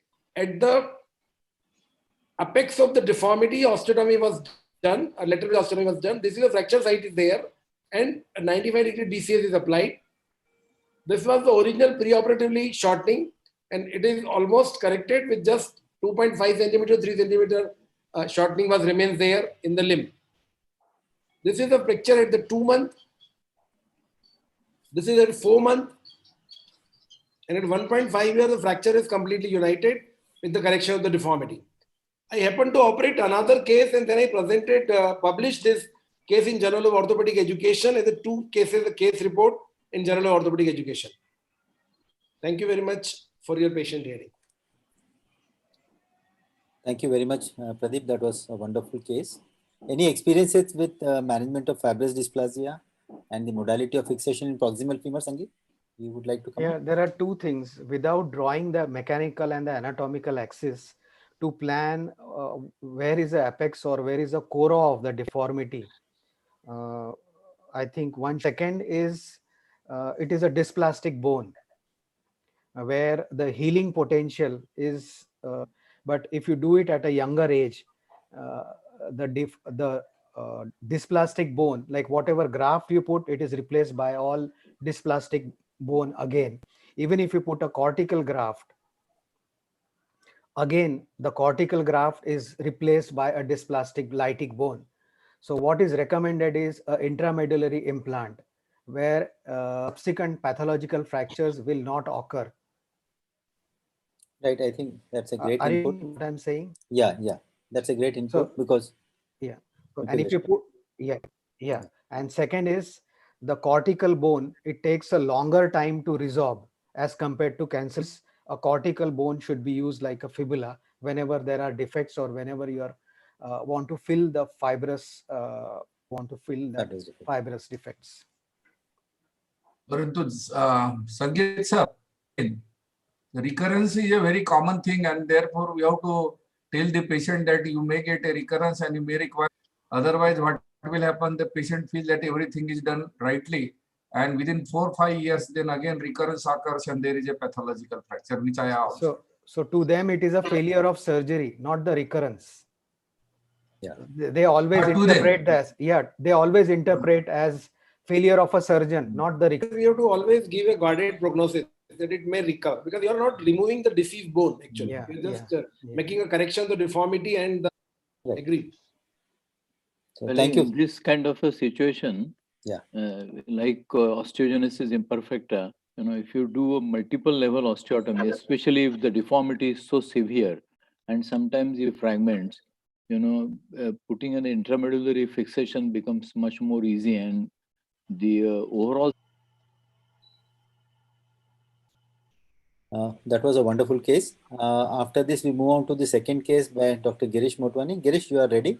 You can share your screen. Difficult reconstruction of a deformed ankle. Girish, you can share your screen visible.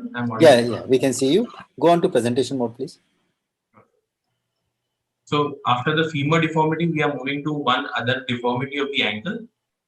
So here's one more interesting case. 6-year-old female. She had a rotational ankle fracture 8 months back. I don't know for what reason, but she went to a local bone settler. She belonged to a good family, but she went to a local bone settler because she wanted to avoid the surgery at any cost. And these are the full weight bearing X-ray when she presented to us at the end of 8 months when the union was already done. So it's a completely malunited 8 months old fracture, primarily treated by bone settler, pain on the walking. And now she has tried everything, analgesic, orthotics. There's a continuous pain on the ankle. Anterolateral side of the ankle gutter is tender. The range of motion was reasonably good. There was a restriction of the dorsiflexion, probably because of, you can see there's some kind of procurvatum deformity, and the plantar flexion is near about 25 degrees, which is a good range of motion. The osseous deformity wise, if you see,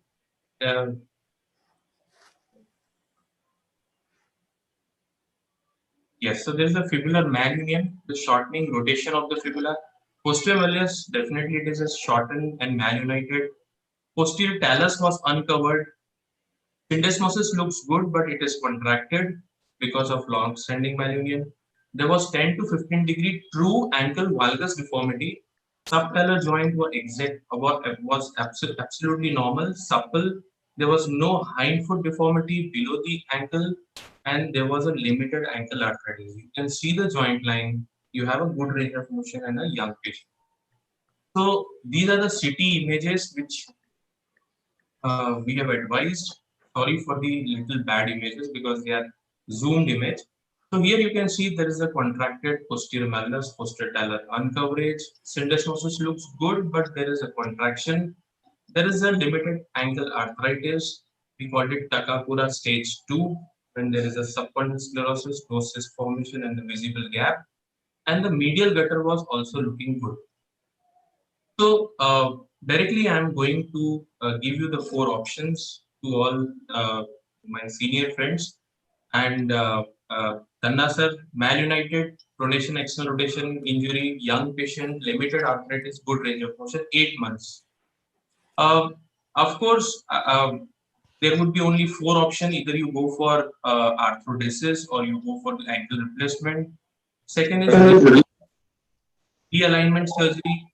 Third is you give a steroid injection, wait for some time, or you do not do anything and wait for the complete arthritis to develop in fusion. So these are the, I think, the 4 reasonable options. I don't think you are giving the menu card, am I right?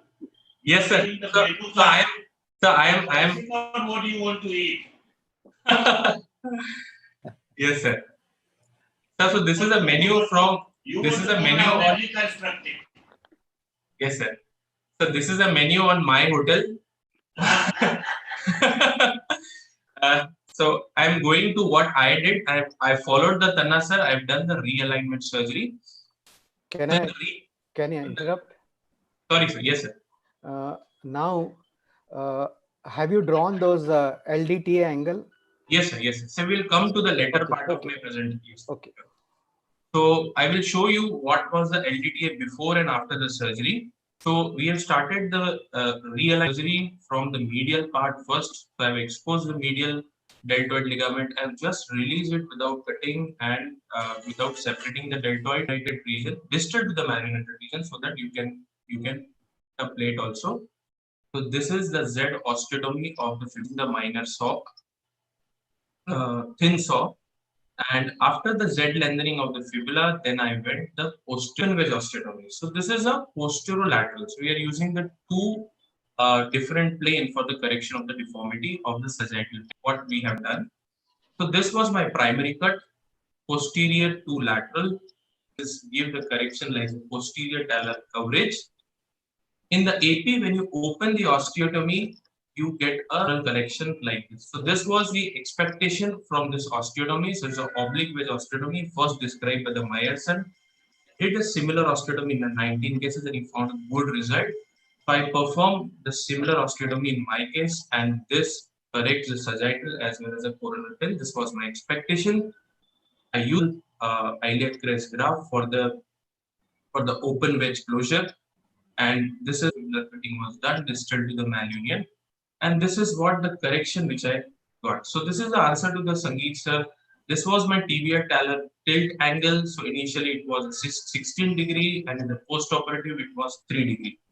We have learned in the ankle as a basic that 1 millimeter of the talar shift gives a 42% decrease in the contact area. So I've tried here another angle. LDTA, which Sangeet sir has said is a very important angle. So it was pre-operatively weight bearing X-ray 104, 93, and I compared this angle with the normal side of the same patient. So the weight bearing X-ray of the opposite normal side. This is the normal angle for this patient was 90 degree, and what I achieved is 93 degree. Best possible on table. But plus minus 3 is acceptable. Acceptable, yes. Yeah. This is a short fibular length, so we got a. Did you check on the lateral view the same angle, which should be around 80 degrees? Yes, I am coming to that part also. These are my talocrudal angle, which is definitely increased. We'll not go in the details. So this is the posterior talar coverage, the sagittal plane correction, which Sangeet sir was again saying. So this is the posterior talar uncoverage pre-operatively, and that high pressure area is now redistributed to the normal zone. And these are the angle which you want to see on the lateral view. It's a kind of procurvatum deformity. You can see that tibial lateral surface angle on the pre-operative, it is 90 degree, and that procurvatum is corrected to the normal angle which is 81 degree, is in the normal range. And this is a follow-up 3 months, 6 months, 6 months follow-up, maintaining the surgery is done to get the maximum alignment. We know the articular cartilage is already damaged, and it's much more damage in a 36-year-old patient having a good range of motion. This is my the ankle range of motion at the end of 6 months.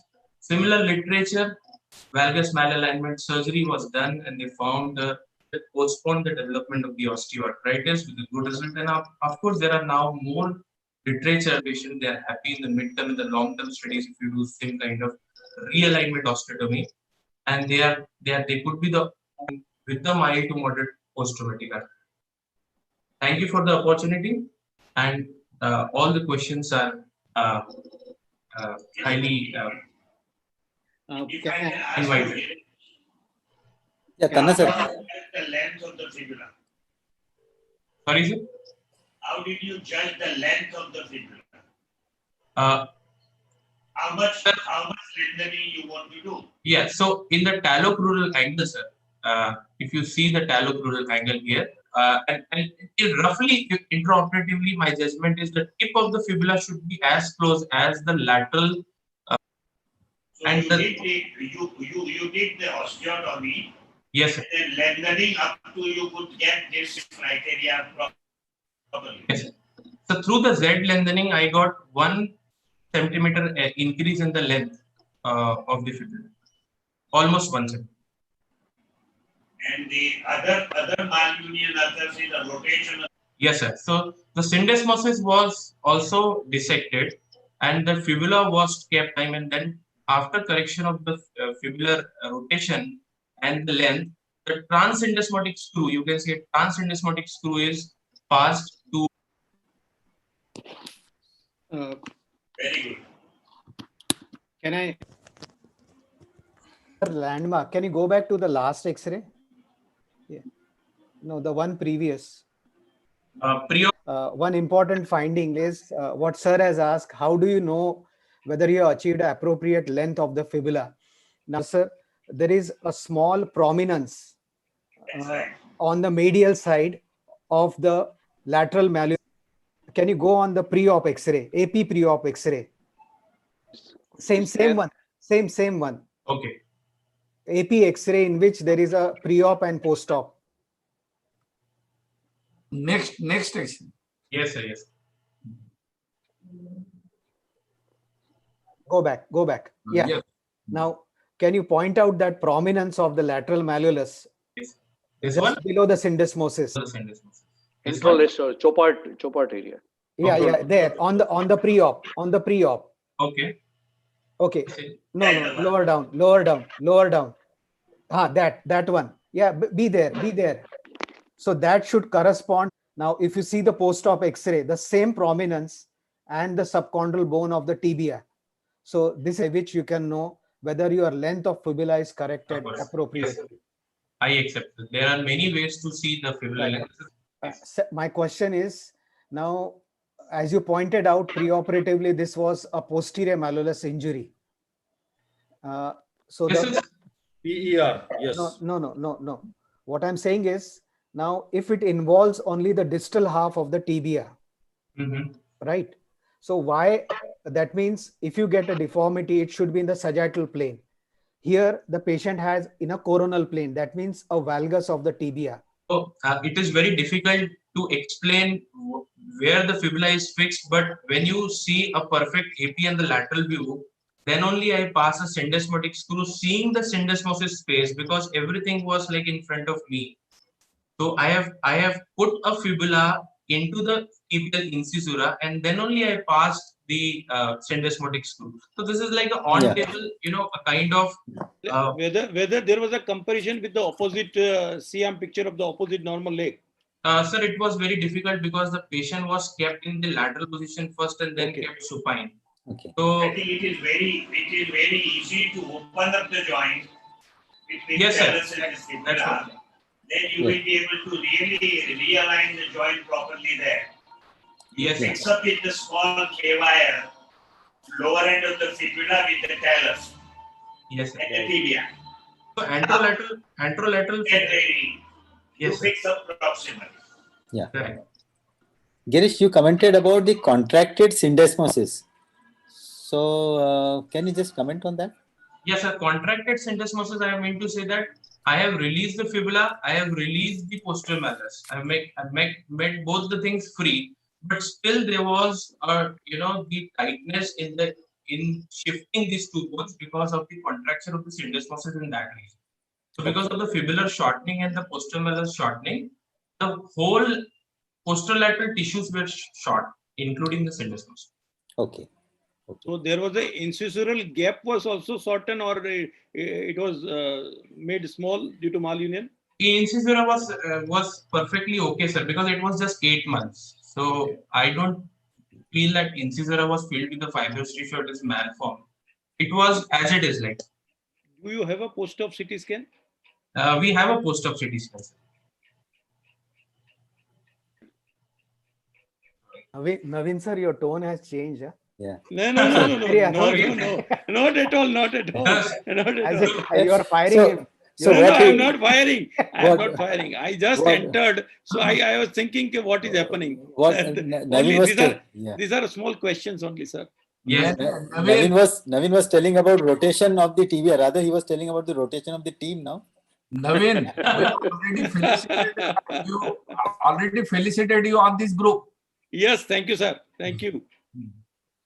Your election is not challenged, no? No, not challenge. Not challenge. ये तेरा Trump के जैसा नहीं है ना तेरा?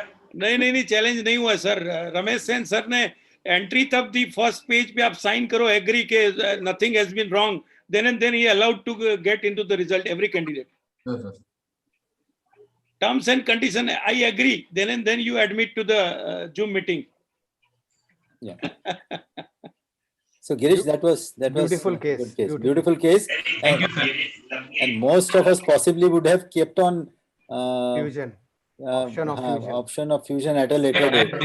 I have discussed this option with the patient. I have strictly told them that I am giving a life maybe for the 7 to 10 years. And after getting, the good cooperation from the patient, that there would be the chances of having a persistent minimal pain.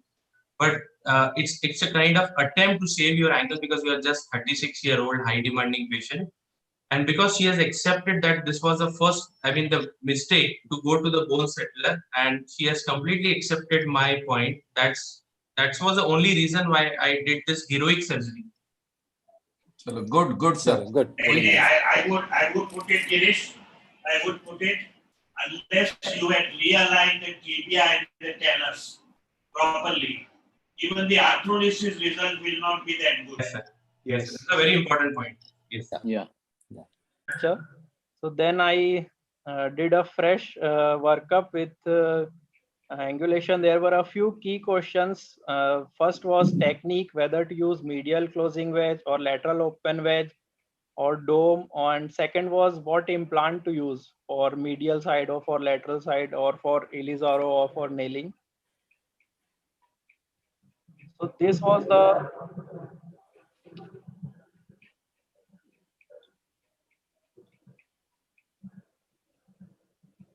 So you are able to hear the voice? Yeah, we can hear you and we can see the screen also.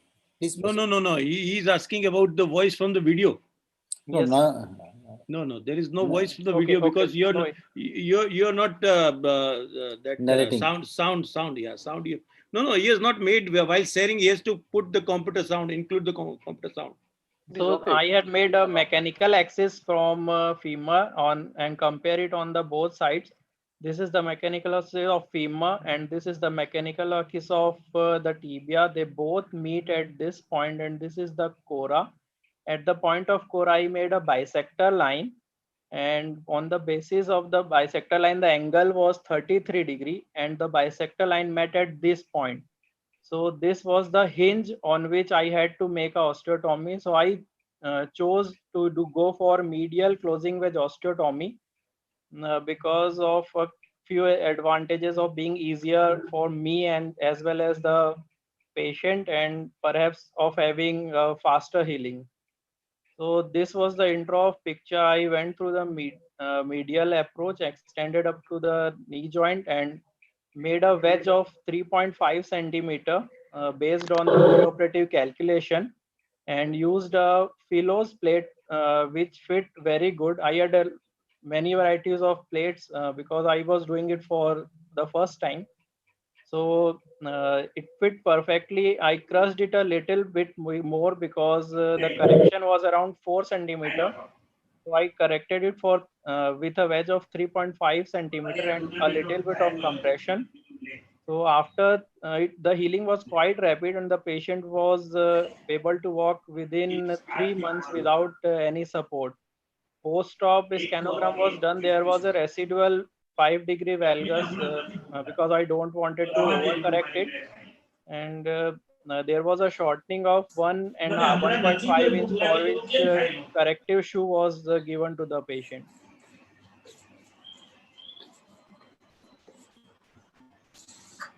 Can you go back to the last slide?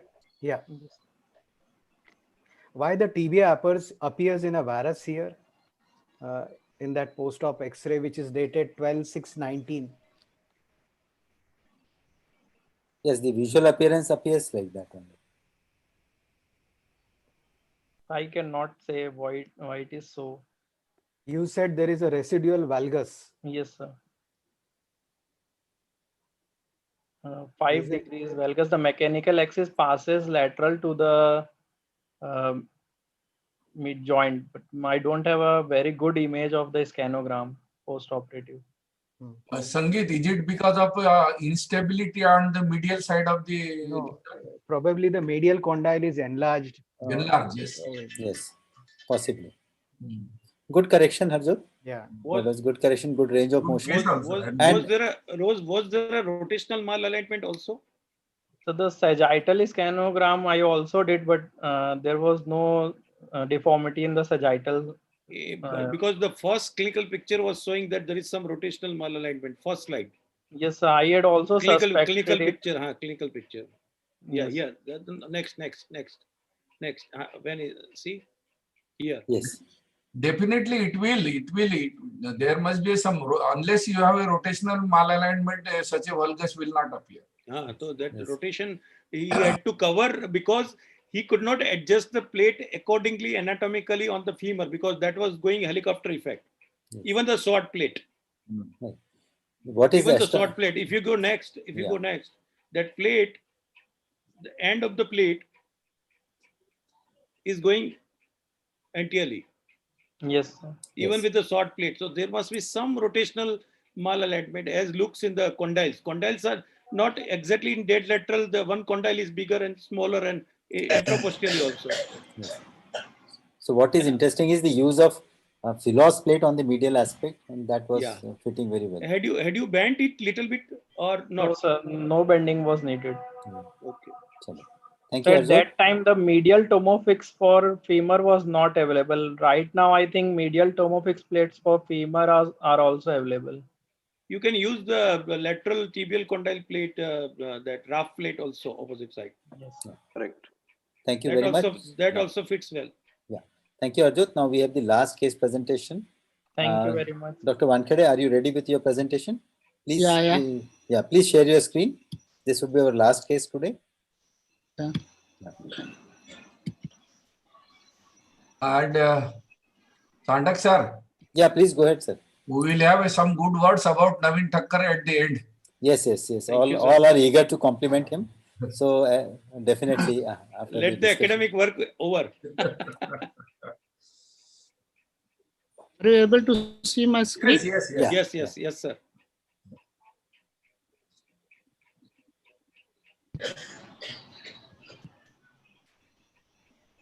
Yeah, we can see. Proceed. Yeah. Good evening, all. There may be some voice changes because I am sitting at my farmhouse and the internet connection is somewhere missing. It is more clearer. It is more clear. Yeah. Good evening, all. I thank you, Dr. Chandak and Dr. Gadegone for giving me this opportunity. Today I am going to present a rare case of fracture radial head where the female 35 years with history of fall in house presented to me 10 days later. She was treated with plaster applied somewhere else and she was complaining of pain right elbow. After a removal of the plaster, I could examine her and I saw that there was a swelling, tenderness, and the range of movement was very painful. this was the X-ray, and I was a little bit doubtful about this X-ray, how to go ahead, how to read with this X-ray, because this X-ray showed me something on the medial side. The lateral view shows the complete radial head, and what was that? So there was something missing over here also. I marked it as a question mark. The near the radial tuberosity. Yeah. So I planned it as a fracture radial head, which was displaced quite away from its normal position. Yeah, just a minute. Any opinion on this presentation? What? Just go back one slide. What would you suggest, Sangeet? It is a part of the radial head. If you see the left hand X-ray on the left hand, yeah, half of the radial head is missing from the normal location. Right, and it has gone medially. Yeah, yeah. It has gone. So any tips in retrieval of this radial head? You'll have to go ahead. You can go from the other side, from the medial side. You will have to go medially. You will have to go medially. You can milk it most of the time. It comes near center, and so that you avoid that approach. So either you milk it, Sangeet, or you put it on your finger, bring it more closer to skin, and just nick it and take it out. No. See, like here, if you operate in this situation, you require two separate approaches. Right. You can get away with that. I had done twice, where if you milk it, it comes very close to your original lateral approach. Okay. 15 days old injury, sir. Is it possible to milk it? Will be difficult. Little borderline. It is borderline. Yeah. Go ahead, Dr. Wankhede, go ahead. So I had planned to fix that, find out that radial head where it is, intraoperatively only, not the pre-planned as the radial head. Then I go ahead with usually the fracture radial head are not that much displaced, as the literature says, where they are displaced according to the Masson's type 3, they are displaced into the lateral part of the near the radial head. So I approached this by the Cocker's approach, lateral approach. I found that the half of the part of the radial head was completely missing over there. Then I tried to find out where it can be. I tried to push it from the medial finger. I tried to find out where the radial head is, whether it is lying anterior to the ulnar part. But it was very difficult to see it from the lateral side.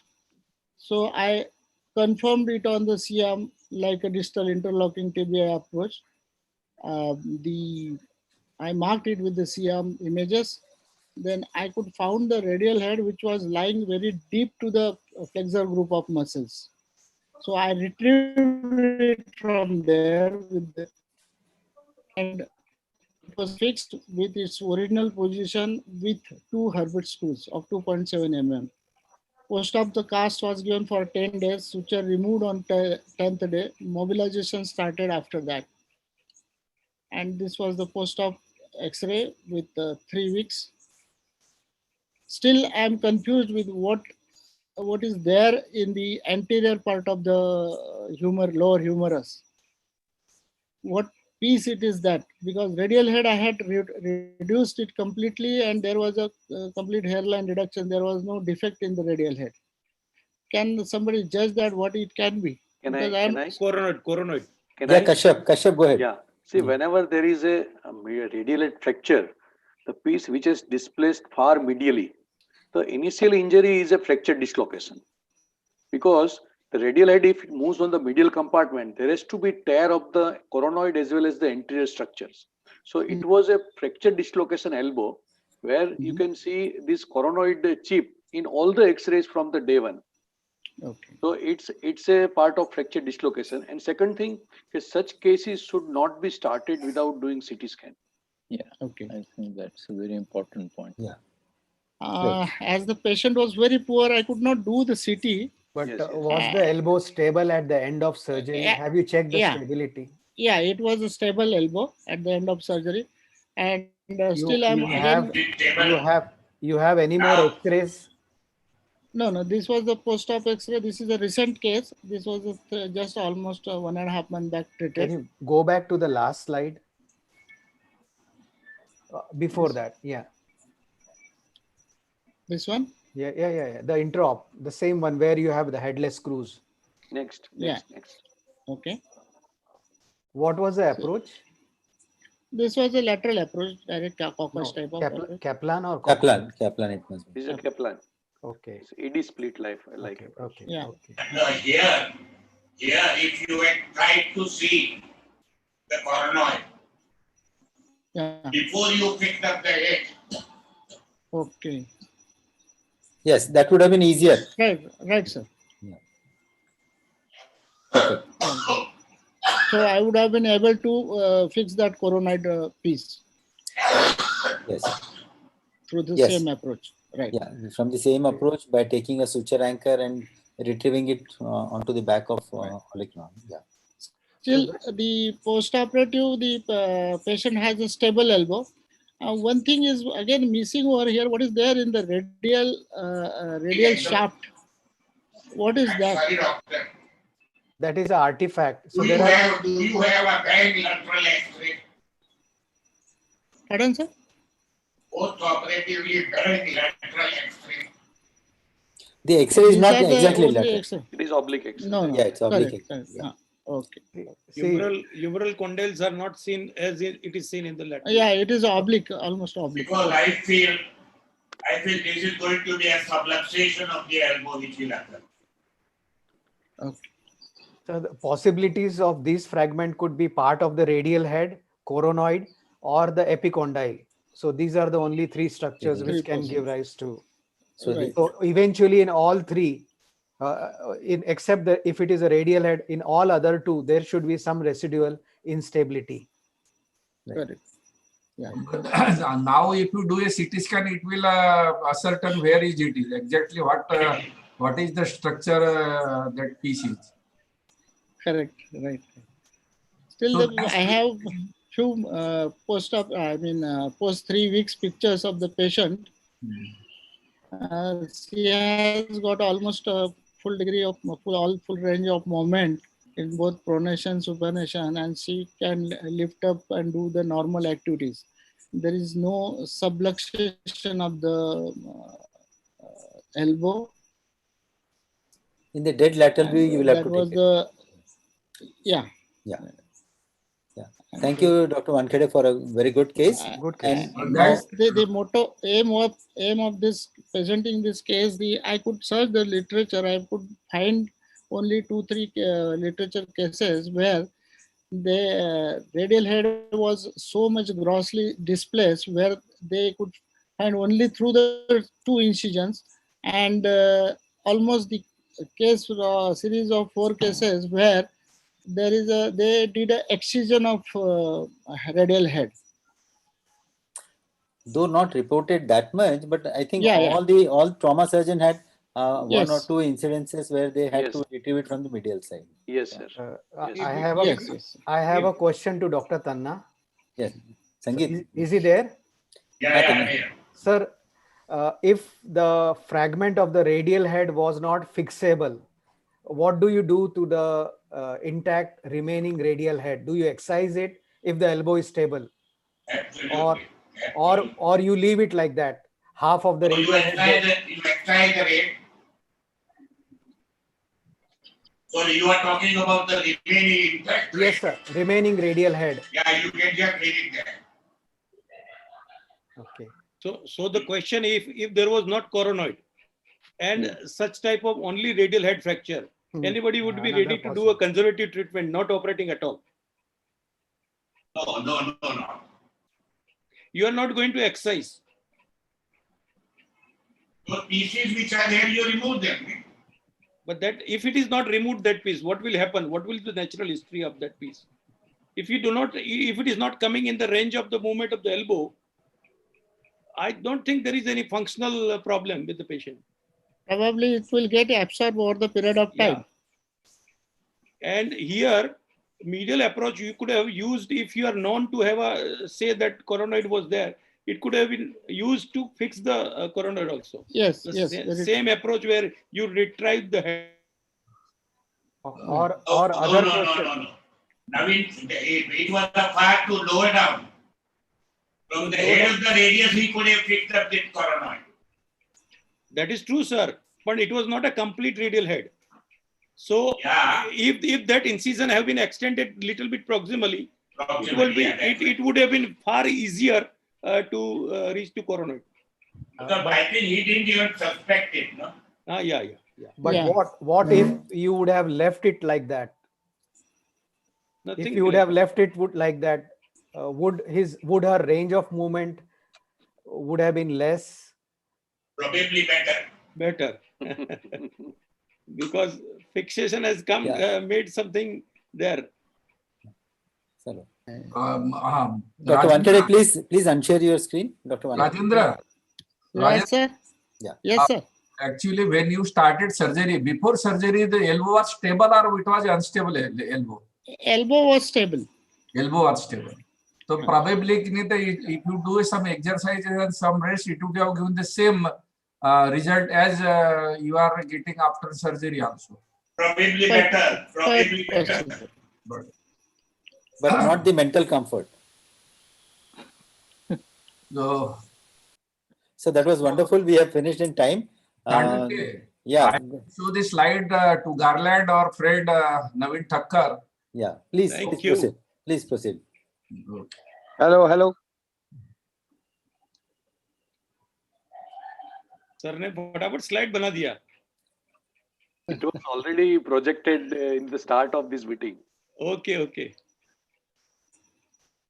Gadegone sir. Hello, Naveen. Yes, sir. Kiran Sauji here. Congratulations. Yes, thank you, sir. Chandak sir, I am not able to share the screen. What is the problem? Now I am able to see. You will be able to share 100%, sir. But all. It is on the same screen, or it is a different. Same screen. We all request Naveen bhai to continue navigating the webinars. Yes, sir. And don't remain busy, and please attend our phone calls and messages. 100%, sir. Hereafter. Today I made lot of calls and answered all the calls. Now I am going to make a video of thanks. Or whatever it may be, we will go straight away like this. That Dr. Tanna sir, actually, he is very reluctant to share in the public and canvas regarding any candidate. But I have seen last 20-30 years of my practice, Tanna sir has done for the first time for Naveen. Yes. He should be elected, and that is one of the most important achievement for him. So I feel Naveen Thakkar is always available to everybody. Yes. And ऐसा मैंने आज भी देखा नहीं. I will say he was available up till now.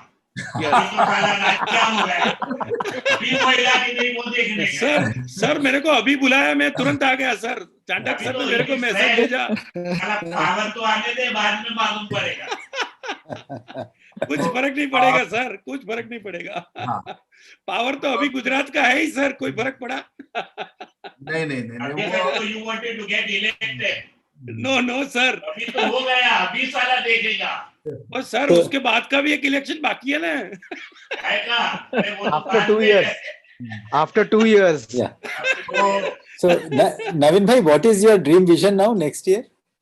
Dream vision is we make this platform IO completely academic, much more academic, and more on the technical base. This techno savvy, very good communication, all the meetings, everything. So that we can reduce the cost of the other unnecessary cost, and that fund can be transferred to the academic part. And Naveen bhai, तो वो खुर्ची के ऊपर चिपकने का जो formula है वो आप जरा उसको. नहीं सर, कभी भी नहीं.